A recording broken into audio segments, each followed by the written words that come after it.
the Alibaba Group is the largest retail and mobile commerce company in the world, with more than 500 million consumers shopping on its marketplaces and tens of millions of businesses selling their products. The company has directly and indirectly employed created more than 30 million jobs. And Jack says the company is just getting started. He has ambitions of creating 100 million jobs and reaching 2 billion people. Jack also has a long history with the World Economic Forum. He first came to Davos in 2001 as a young global leader. He sits on the board of the World Economic Forum, and he recently joined the board of Global Shapers. We are so lucky to have Jack with us here today. Thank you so much for making time for the young communities within Davos. And can I please ask everyone to join me in giving Jack a very warm welcome. Thank you.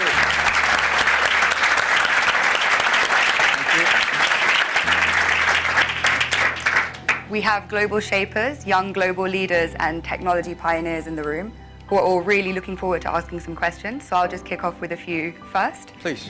So you ended your interview last year by saying we really need to pay attention to people who are 30 years old, to the next 30 years, and to companies that have less than 30 employees. I turned 30 last year, so it was particularly welcome to hear this. And I think for many people in the room, they meet one or two of those categories. So in light of that, what are you most looking forward to and most scared of in the next 30 years? Yeah, we people are very lucky because we are in the area that the world is in a very big transformation because of the technology. I think we read a lot on the books that 200 years ago when the first industry have a lot of great people, and then 100 years ago electricity revolution come, a lot of success people. So now the technology come. This new technology will also create a lot of successful people, interesting careers. But honestly, every technological revolution come is going to create a lot of social problems. And my view is the first technology revolution caused the First World War. Second technology revolution caused the Second World War. Now we're on the third. So what is going to happen? People worry about artificial intelligence. People worry about robots. People worry about a computer and data and privacy and securities. People start to worry. But whether you worry, it will come. You don't worry, it comes. So the thing is how you change yourself. So I think next 30 years, the world is going to be huge change. If there's a third world war, I think the world war should be a war against disease, a war against environment pollution, right? A war against poverty together. We should not a war against ourselves. But if we do not see clearly that using the new technology to solve this problem, if we do not unite, align together, human beings are going to fight each other. Because every technology revolution will make the world unbalanced. When something unbalanced coming, somebody used to be number one, suddenly become number two, and somebody was number three, and then become number one. It's all not comfortable. So we people, if you're 30 years old, my view is that when you are 20 to 30 years old, you should follow a good boss, join a good company to learn how to do things properly. When you're 30 to 40 years old, if you want to do something yourself, just do it. You still can't afford to lose, to fail. But when you're 40 to 50 years old, my suggestion is that you should do things that you are good at, right? And not do things that, oh, that's very interesting, I want to try something new. It's a bit dangerous more. When you're 50 to 60 years old, spending time training and developing young people, the next generation. When you're over 60 years old, better stay with your grandchildren. But this is normally general like that. Not everybody will like, but most of the people will like that. So 30 years old, we people, next 30 years, are the luckiest period. We have a lot of challenges, a lot of things are happening, and with our knowledge, with our physical power, it's time you need to change. You have to think, if you want to be successful tomorrow, it's impossible. If you want to be successful a year later, it's impossible. But if you want to win 10 years later, you have a chance. That is what I think. Wonderful. And moving on to a topic which is kind of impossible to ignore after 2017. So a third of all the people in leadership positions in Alibaba are women. But the picture elsewhere is a bit more bleak. And a friend of mine recently said something that has really stayed with me. Women are tired of empowerment programs and we want power.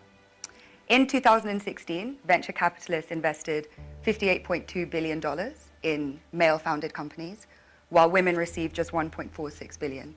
And as 2017 showed, it was a year of sexual harassment scandals, the gender pay gap still exists, and unfortunately, the list does go on. So how do you think we can move beyond tokenistic gestures towards genuine gender equality? Yeah, that is very interesting. A few years, like 4 years ago, there is a journalist came to our company, and when he leaves, he asked me a question, why there are so many women in your company? And I never realized we have so many women in our company. I said, anything wrong? Today, we have a 49%, close 49% of the employees of our company are women. That's a lot for a high-tech company. It's not on purpose we hire women. We think they are great in helping us to grow. Alibaba is an e-commerce company. E-commerce is a service industry. To serve people better, you should have a service heart. We find that women doing much better jobs than men. And the second is that last century, people compete because of muscle. No, not this century is not muscle, it's the wisdom. And next is, I believe, if a person wants to be successful, you should have a high EQ. But if you don't want to lose quickly, you should have a high IQ. But if you want to be respected, you should have high LQ, the Q of love. So those three Qs put together, a lot of men, they have a high IQ but low EQ, and a very tiny LQ. Women, balance-wise, they're the best. If you want your company to be successful, if you want your company to operate with wisdom, with care, women is the best. In my company, we notice that women, they care others much more than men. Even on our site, today on shopping site, e-commerce, we find women buy a lot of things. But they buy for their husband, their parents, their kids. Men only buy for themselves mostly. Because you care, that makes you the difference. So we have 49% of the colleagues in the company are women, and close 37% of the senior management are women. We never feel anything wrong, and women, they sacrifice more.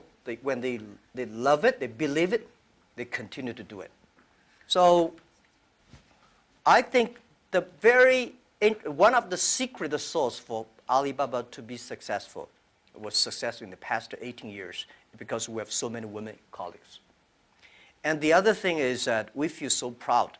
And most of the time you see I go out, I never realized that when we count always 50% of women with my delegation, my team. Because we never think they're women, we think they're great colleagues.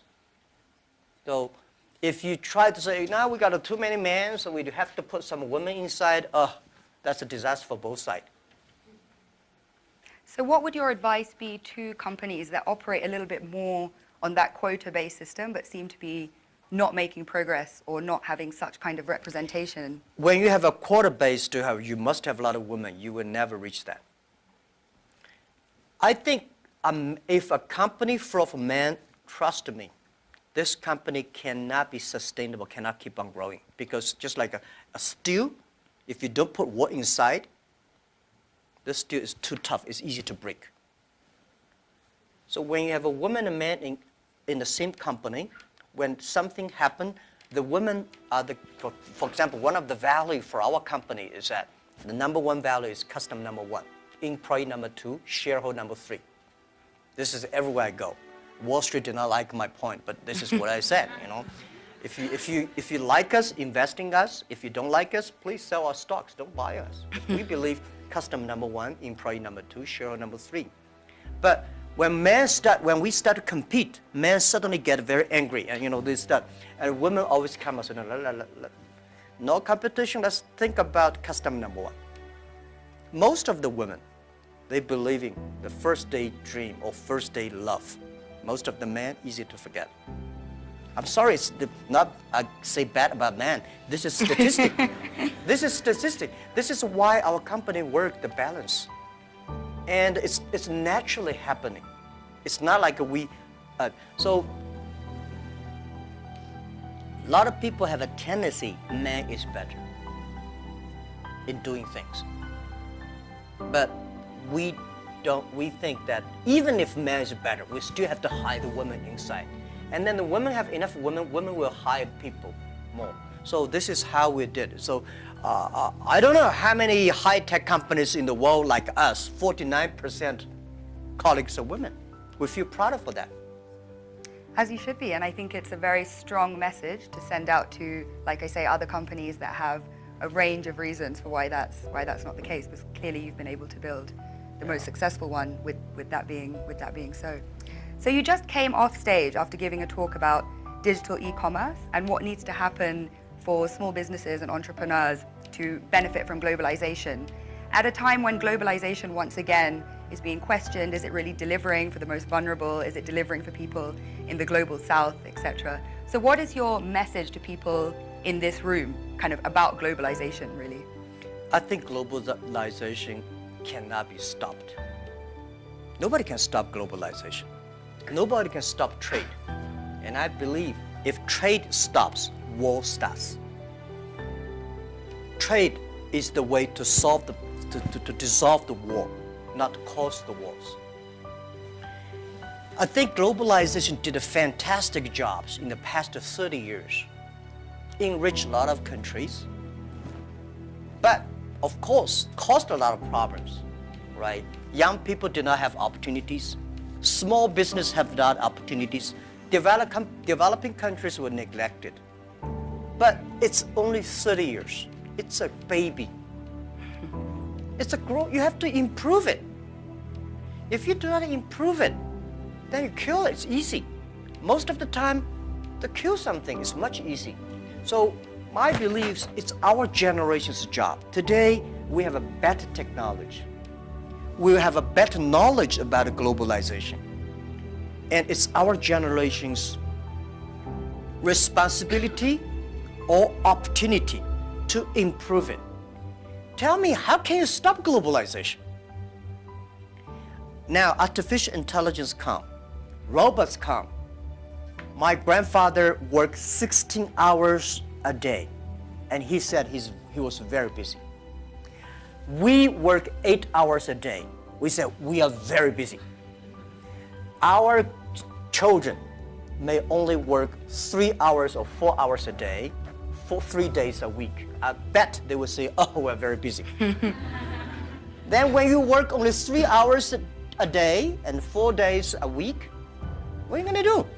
You're going to travel around, right? You cannot stay in the home for a week. You will travel. 30 years ago, normal life, you visit 20 to 30 cities all your life. 30 years later, in your life, you will visit 300 cities in your life because of mobile. How can you stop it? It's impossible. So thinking about that, the only thing is to improve it, to make it simpler. Global trade should be simple, should be modernized, should giving inclusive, everybody have the opportunity. So my strong message is that, well, I feel sorry for WTO. They did a great job, but in the past 20 years, when you put the 200 government ministers in one room, how can they agree on something? Right? Because I don't like your country. No matter how good suggestion you have, I say no. But business people, even if we put 200 business people in one room, we will surely agree on something. And this is what I believe. The next generation of globalization should be inclusive, should create opportunities for young people to get involved. The first globalization in human history was controlled by few kings and emperors. Last 30 years, globalization was controlled by 60,000 big companies. If you're not among the big companies, if you're not in the big, powerful countries, you don't have a chance. The next 30 years, I bet we will have 6 million or 16 million or 60 million companies get involved in globalization. And I'm sure we will make it happen. Together with a lot of people, maybe with you. With a mobile phone, if people still using mobile phone 30 years later. With a mobile phone, you can global buy. You want to buy something from Kenya, you just click. You want to buy something from Norway, you click global buy, global sell. If you're a small thing, without internet, you can only sell in your village or small town. Today, you can sell across the world. And global pay, global delivery, and global travel, the only thing you have to bring is a mobile phone, no, not even a passport. This is going to happen in 10 years. And this is the message. Let's catch this opportunity. If you complain, the other people catch it. If you catch the opportunity, embrace it now, you will be the next Alibaba. People like me, I was born in a very poor family. I never got a great education. I failed all the examinations. For what reason, I don't know. But later, I realized I don't have money, I don't have technology, I don't have a lot of good backgrounds where we have a rich uncle or something, no. The only thing I competed with my people, the young people, is let's compete for 10 years later. This is what I believe 10 years later will be happening. So everything I do for that goal, I know 10 years later, this thing is going to happen. So prepare for that. Because I know if I compete with him for next month, no chance. So this is how my message is. It's a challenge, but it's an opportunity. And it's the opportunity for people like us. This world, the most difficult thing is to convincing a successful people. When you tell him, this is a great opportunity, he says, no, forget it, right? I've been doing this for 30 years. But for people like us, we're looking for opportunities in order to survive. So we will do anything to be creative. So this is the message. 30 years, it's an opportunity for us. It's a challenge for those people who are 60 years old. If they're 60 years old, not discrimination, but it is tough for them. And maybe says something about how we need to look at government as well in terms of more young people entering and doing policy making. So if there are these 6 or 16 or 60 million businesses and we're all kind of hyper-connected, on a more fundamental level, do you think consumption is making us happy? Consumption? What do you mean consumption by making us happy? But through consuming, are we becoming happier through being more connected? Is that genuinely driving of course, connection? consumption will make, without consumption, definitely we're not happy, right? But if the consumption may not be, the thing is that for me, people like me, people say, Jack, you are very rich, but I don't have time to spend money. And I know this money does not belong to me. When I have 1 million, 2 million, it's my money. But when you have 20 million, problem comes, you think the US dollar is going to devalue or English pound and the stock market is going to problem. When you're over $1 billion, that is the responsibility because the society trusts you can manage the money better. If you think that is your money, you'll get into trouble. This is what I always believe. That's the, how can a person have 20 or $2 billion? No matter how hard you work, you should not get to 2 billion or 20 billion. The money people put on you is the trust and credit you have. So you should spend money better than government.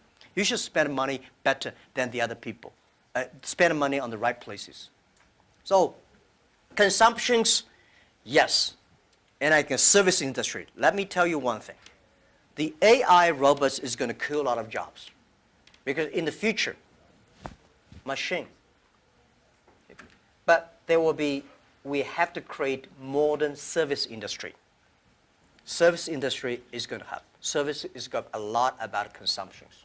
So doing the consumptions, service industry has huge hope. But you have to do uniquely. I think from that slightly philosophical point, we can turn to the floor for questions. So if you, if you could please introduce yourself, say where you're from, please keep your questions succinct so we can take as many as possible and relevant for the whole group. Great, so would you like to go first? Hi, my name is Parv. I'm a global shaper from Chicago. And you just talked about philanthropy, and I'm curious if you could talk about how you see your role is changing in the giving space, particularly given the fractured world we live in. Yeah, I think philanthropy, it's not about helping others. It's about helping yourself. I had a huge debate with my colleagues. Several years ago, there was a big earthquake in China. And there was a big earthquake in Japan. So we donated I forgot the exact, like $20,000 to Japan, $10, $15 to China. And people say, why we donate that little? Because we are, we have a lot of money. And my point is, no matter how much money you donate, 2 million, 20 million, that money compared to that is tiny. You cannot change a lot of things there. The thing you donate because you change yourself. When you change, the world is changing. You have to change yourself, right? And the next thing is that philanthropy is about action. It's about involvement. It's not about giving money. It's about to wake up people's consciousness. So I think, to me, I grow up, and my globalization is grow up in this place. Year 2001, when I was nominated as a young global leader, I had no idea what is Davos, where is it, and what is about a young global leader. But I came here, I learned, I listened about these corporate global citizenship and globalization, all things. I grow up.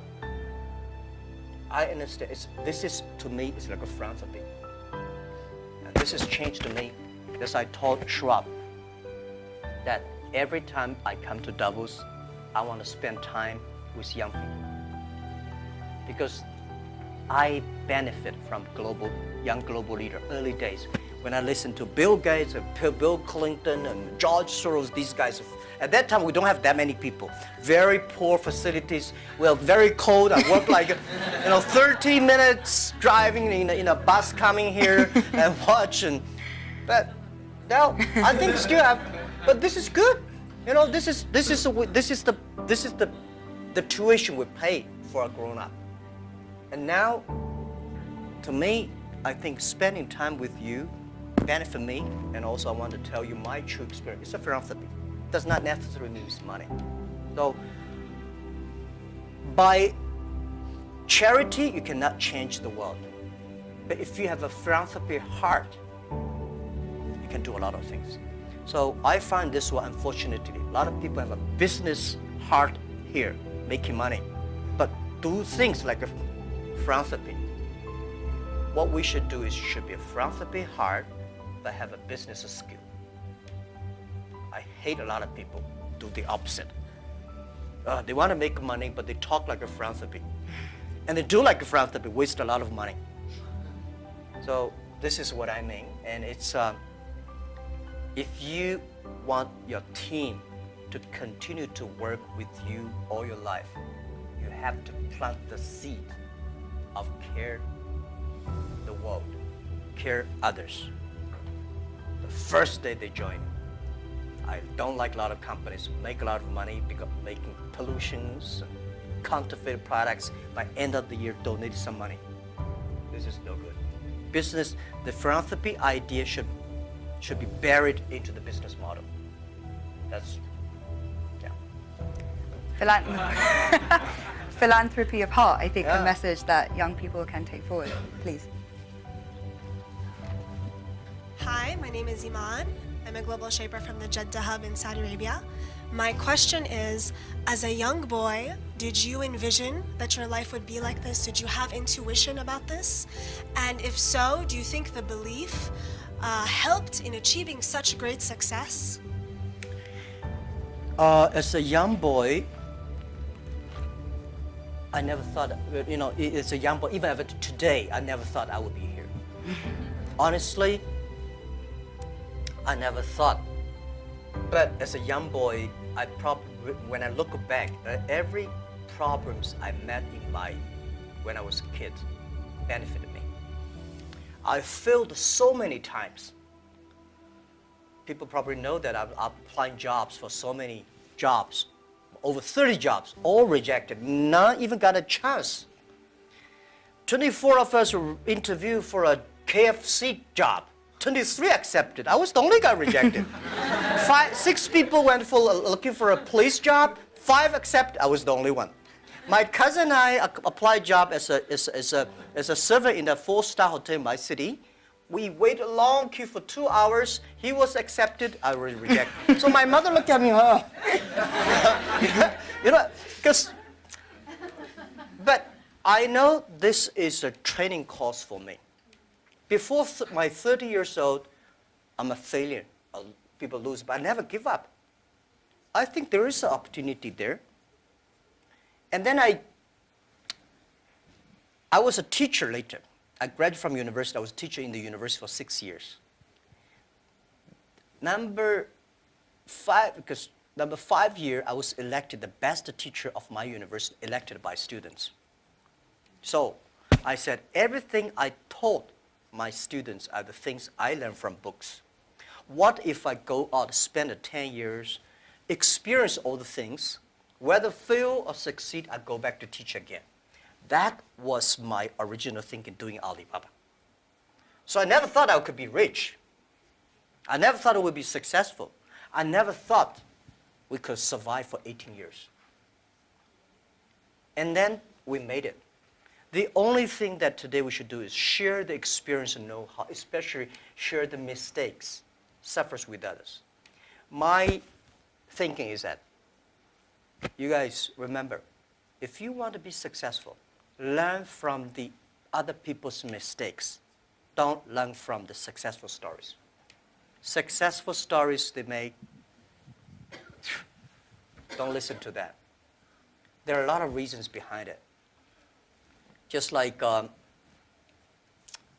remember the first time Harvard Business School came to us, say, Jack, we want to write a case study for you. That's years 2001 or 2000. They came, they spent 1 week, and they write a report, and I read, I said, this is not me. And they said, this is you. I said, no, this is not us. He said, this is you. So they make up his sign, and the case study go up, and they start to teach in a lot of universities. The next 5 years, they invited me to go to the case study, and they always find a competitor of my company. And after every case study, Alibaba will die, that company will succeed.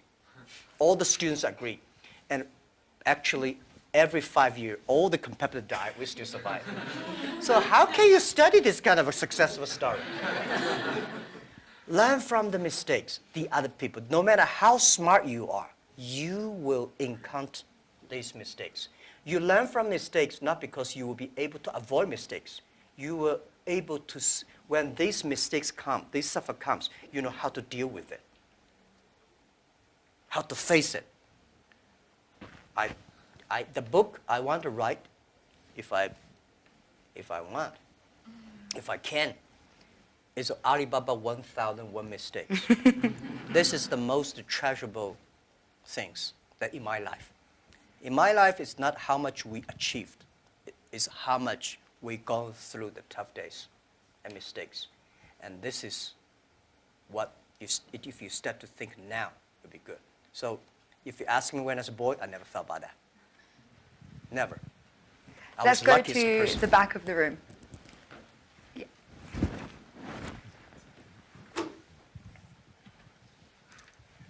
Fan Lin, YGL from Shanghai. I know that you recently spent 100 billion RMB in deep tech research. I just wonder how you think of the future of deep tech and how that's going to influence humanity and creativity. Yeah. Thank you. I think technology, as a company, we invest 100 billion RMB, which is like 150, right? Or 15, no, yeah, 15 billion US dollars on researching for the high tech. As a company, I hope in the future we gain our profit because of our technology, not because of our size. So we have to invest in technology. But I don't like this kind of, there's a debate. Artificial intelligence, big data is going to threaten the human beings. I think artificial intelligence should support human beings. The technology should always doing something to enable people instead of disable people. When steam machine comes, when cars comes, people hate it. You know, today we think car is good. When the automobile when first was designed, people hate, especially this car, this horseman, right? They destroy every car they can see. So I would say, people like us, when we have the money, we have the resources, we have the young, all the excellent young people, we should spend money on the technology that enable people, empower people, make life better. So this is what we want to invest. And I think artificial intelligence, no matter how artificial intelligence is good, human being in the future compete with the machine on knowledge, you don't have chance. Computer is always going to be smarter than you are. When there's a car, forget about who runs faster. When there's a plane, don't think you can fly like a. When there's a computer, you know, computer is always smarter than you are. They never forget. They remember everything. They never get angry. They calculate faster. But computer can never be as wise as a man. What's the difference between smart and wisdom? My view is, a smart people see something the other people don't see. A wise people see something, he pretend he did not see it. A smart people know what he want. A wise people know what he doesn't want. A wisdom, the person with wisdom knows, only you know I don't want this. Then you know what do you want. So I think this is the money we invest to support human beings, not supporting Alibaba. This lab is open to the whole world. It's not supporting Alibaba at all. Yeah. Wonderful. So hi, I'm Saad, Global Shaper from the Islamabad Hub. I really want to know what you think about leadership. Is it something that comes from the heart when it comes to decision making as a leader, or is it something that that you have to take, you have to think through your mind as well, or is it a bit of both? Like as a leader, when you make decisions, would you go with something that you really feel about from your heart, or would you try to have a mix of your mind and your heart when you make decisions? Yeah, I think it's a good question. I've been thinking about that. First, it's your nature instinct. There must have something that you different. Second is you need training. You should be trained through all the tough experience, but still positive. I found out some great leaders in the world. They are always positive. They never complain others, and never complain. And they look at the things in a different view, like normal people. So I think people in my company, at the beginning, they don't like me because I'll always think about 10 years, 5 years. And then after we're working together for 3 or 5 years, they find, you're right. Then we got the credit rating. And as a CEO, one of the jobs, when everybody's happy, you have to see the unhappy things. When everybody's unhappy, you have to see the happy things. So leadership is nature, but you have to have train and learn. And I got my leadership upgraded in Davos. I see so many. Ali Enter Financing, how many people here know about Alipay? Thank you. Alipay's decision was made here. I was thinking about Alipay, but I was not there to launch Alipay because in China, if you do financing without license, you will be in jail at that time. So I went to the banks, can you help us do the e-commerce on transaction? No. No banks would accept it. So if there will be no Alipay, no financing, the e-commerce would go nowhere.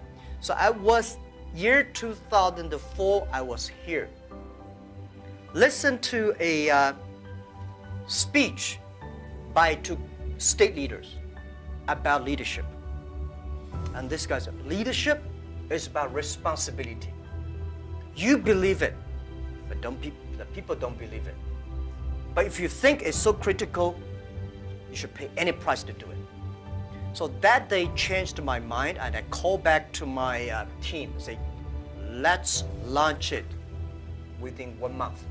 If somebody has to go to the jail, I go to the jail.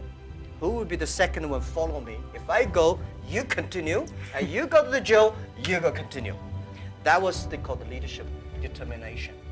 And year 2004, I made the decision here, I called it back.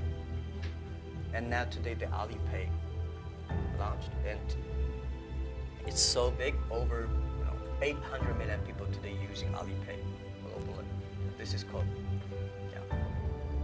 Wonderful. Shall we take one from YGL to be fair? Any questions? Yeah, please. Hello, my name is Pablo from Costa Rica, YGL. And given your perspective of caring and being a trustee of all this, what do you do for self-care and also maybe within your company? Because earlier on, often you can cut through sleep or other things in a silly way, and you realize that if you plan for the long term, one also has to take personal care, be either mindfulness or prioritizing better. And how are you doing this, and how do you promote it in your company? Well, I'm lucky that I have 18 co-founders, and most of them my students. When in my apartment, I told them my dream and my mission, and we videotape. Funny thing is that when Alibaba launched for the first day, I said, let's videotape everything. Every important meetings that we join together. The purpose is that someday, if we fail, we give the videos to the people to research why we fail. If we succeed, give the videos to the other people. So we have almost a whole house of videotapes. So the first videotape, I speak for 2 hours, and those guys look at me. Okay, so that's what you want to do? I said, yeah, this is what I want to do. I was the first. I know nothing about technology. I know nothing about management. I know nothing about, but the only thing is that you don't have to know a lot of things. You have to find the people who are smarter than you are. My first way is always find people who knowledge on computer smarter than I am. Accounting, smarter than. For so many years, I always try to find the people smarter than I am. And when you find so many smart people, my job is to making sure the smart people can work it together. And then if smart people can work it together, it's easier. The vision they will believe. Because if stupid people can work it together easily, smart people can never work together. But stupid people work it together easily, they don't believe the vision. The people who believe the vision, but they don't work together. So very important is finding smart people, and my job is 2 things. Making sure they work together. So the culture is important. Long term, you should be ideal with great, strong vision leader, but you should also have to survive today. If you don't survive today, you're gone. So The best way to promote your company is not you. It's not me as the CEO. The best way is your product, your services, your employees. The best product of your company is your employee. So I spent a lot of time, early days. For the first 2,000 employees of Alibaba, I speak everybody for 1 or 2 hours when they're joining. I said, I will never promise you will be rich. I never promise you will be promoted. But I promise you'll suffer. I promise you will have a terrible life, and right, and all the terrible things I promise when join this company, right? But good things. If you promise good things, you are misleading them, because I cannot promise myself. We know this is the future, but we are not sure that we will be there. But if we don't work together, we all will lose our job. So that's the thing. And they do always say, and I think I've experienced this myself, if you knew how hard it would be, would you do it? And it seems for you, a key part of leadership is leaving the ego at the door and being willing to hire people better than you, who you can then kind of empower to carry out your vision. Yeah. Wonderful. Yeah.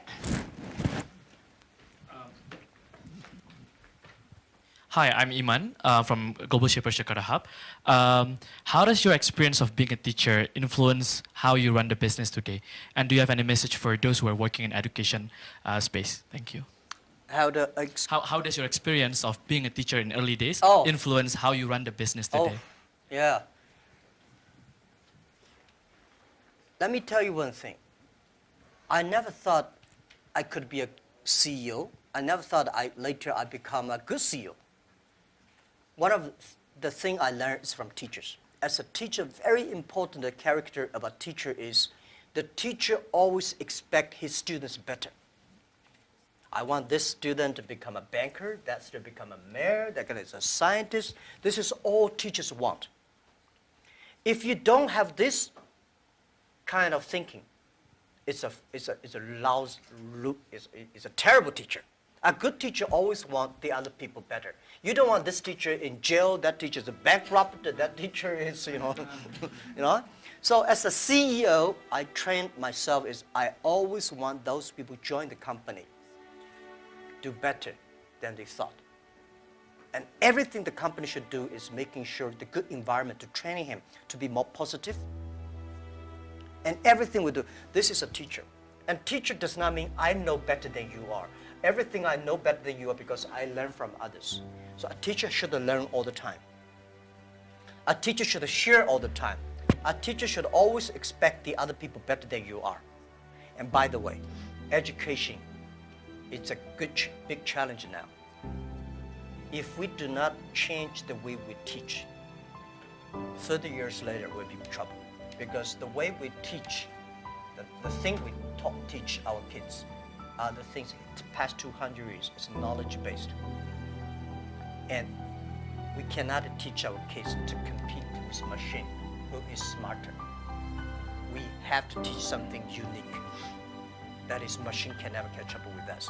In this way, 30 years later, our kids have the chance. I hope I answered your question. It's a very difficult one to answer, but what are those skills that you think we need to teach? If we're moving away from knowledge, what are the key things? Value, believing, independent thinking, teamwork, care for others. These are the soft part. The knowledge may not teach you that.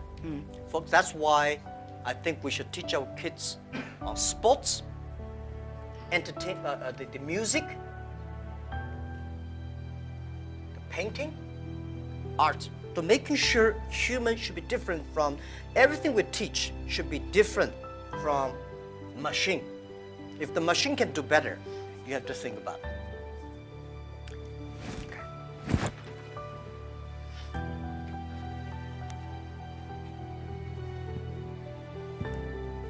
Hi, this is Hashim Al-Musawi from Manama Hub, Bahrain.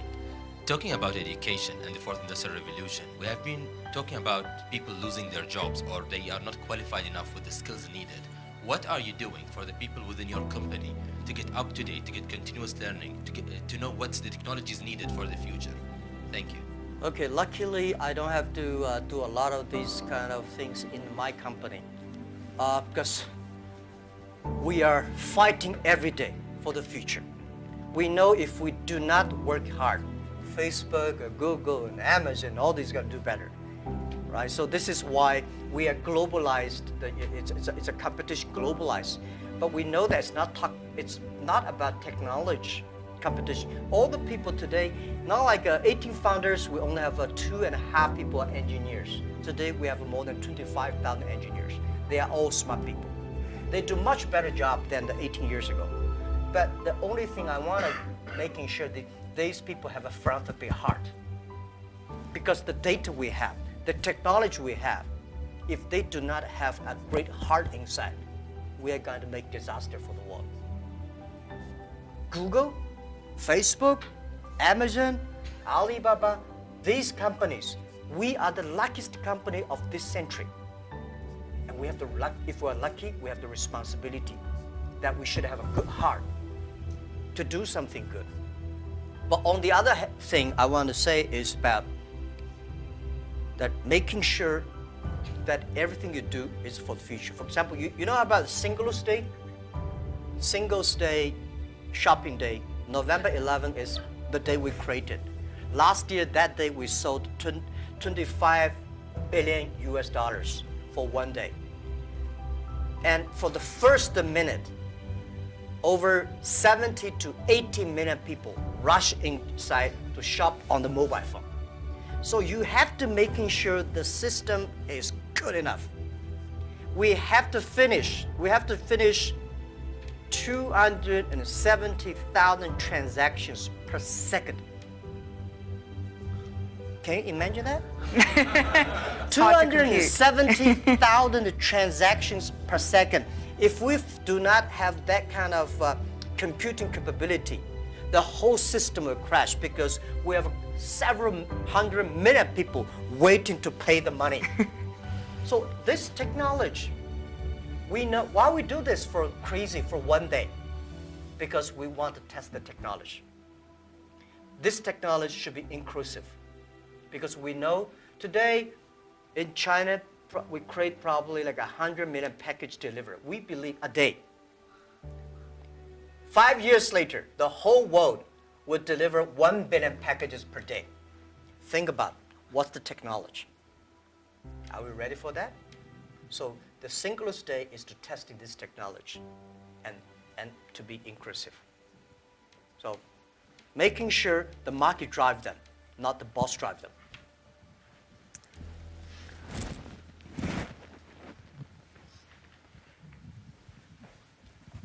Thank you, David. Thank you, Jack. Jesus Cepeda from Mexico, from the Monterrey Hub, Global Shaper. We have been talking a lot about our generation, and I really like the conversation about 30 years before, 30 years after. Actually, I have been hearing these days that we haven't had this snow in 30 years here. So the question is going to a quote of Professor Schwab. He said a couple of months ago to the Global Shapers that we're the first generation that is going to suffer about climate change, and we are the last one that can do something about it. So with your teaching passion, what are the 3 things that you are saying to educate the 10 million employees or the 100 million employees or everyone who's looking at this video to develop an environmental mindset, a spiritual mindset, a non-fragmented world mindset? Okay. First, let me say this. Every disasters, the environment disasters, is a reflect of human heart today. Because when we need too much, we destroy a lot of things. I think the human being today, the past 200 years, because of knowledge-based technology or knowledge-based training system, all we want to do is get more. We want more things. We go to the moon, we go to Mars, we go this, we always outside looking. We human beings never inside looking. If you don't have the inside looking, you will never be wise. If you're not wise, you never know what you don't want. Today, human beings get much more than they expect they should have. So the environmental pollutions, the whole thing happening is because human beings become greedy, become arrogant. So this is why the big data, the data technology is trying to understand the inside of human. What is data? Data is the human behavior. A lot of people, trust me, the machine will know you better than you know yourself. Have you seen some movies? Some gamblers. You know, they're great. They look at the eyes. If he got a good card, this eyeball will shake. But normal people don't see it. The machine see all the details. Machine know you better. So what I would say is that in the data period, human being next to 100 years, human will try to understand inward looking. We will see a lot of ugly things of ourselves. When knowledge-based outward looking, you see the ugly things of the others and good things. When you look inside looking. This is Chinese philosophy. Chinese people, our believing is always inside looking. We're supposed to have inside checking every three times a day.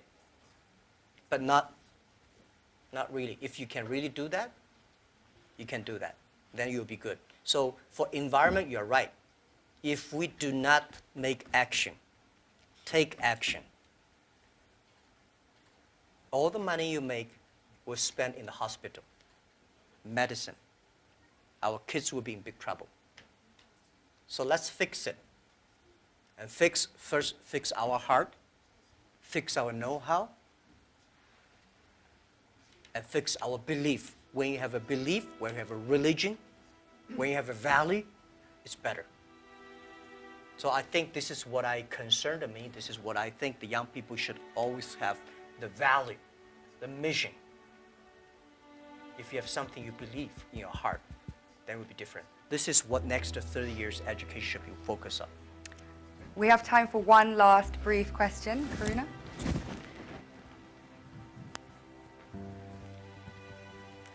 Thank you. This is Karuna from the Port Louis Hub, Mauritius. And my question is, you talked about your workplace culture. I'd like to have one or two examples, if possible, of how do you motivate your employees. And I'd like to throw in a last question is, how much do you sleep? Because this is such a controversial topic and I keep hearing different versions. Thank you. What do you mean keep the different versions? Some people say you don't sleep. I've heard CEOs sleep only 4 hours. Sorry, I've heard CEOs sleep only 3 to 4 hours, and whereas I've heard you need at least 8 hours. So yeah, I'm a bit divided, and I'd love to know your secret. Thank you. Yeah. How do I motivate, incentive or motivate my colleagues? You have to find the people that can mobilize themselves. It's impossible to encourage a negative person. So the people you hire, the people work together, they have to be, or you cannot, we have 65,000 employees now, you cannot hire all of them that positive, but at least the people work with me. My management, leadership, several areas, they have to be positive. They have to know to incentive the others, because I cannot incentive everybody. And making sure the culture. So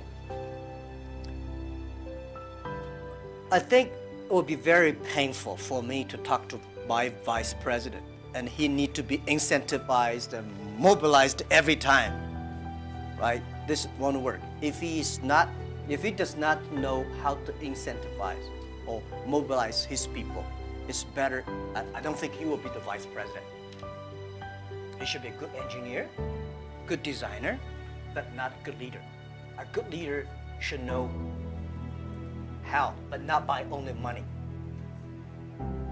Most of people incentivized or mobilized not because you give them a lot of money. You give them respect, trust, appreciation, and correct, heartful advice. When you come to my meetings, internal meetings, you will be shocked. because we are not like a lot of the other Chinese company. The boss say everybody listen, take notes, and go down. We are like a war room. We make decision based on whose voice is louder. Right? Early days, we fight and talk, and then making sure everybody speak up. Right. So this is also a way of mobilize and incentive. There are a lot of ways, and different people have a different way to send incentive. So this, how much time I sleep? Yeah, I have a problem. I mean, I sleep not very short, but not good. And I don't eat a lot. This is something that I was curious. I don't eat a lot. I'm a very picky on the food. And I don't know, sometimes I would love to see what the things that make me work like that. But for sure, that if I suddenly give me 1 month vacation, I'll collapse. I think there'll be something in my heart, maybe the mission. At the beginning, it's a mission of 18 people. Today, we have 65,000 people. They all believe the mission.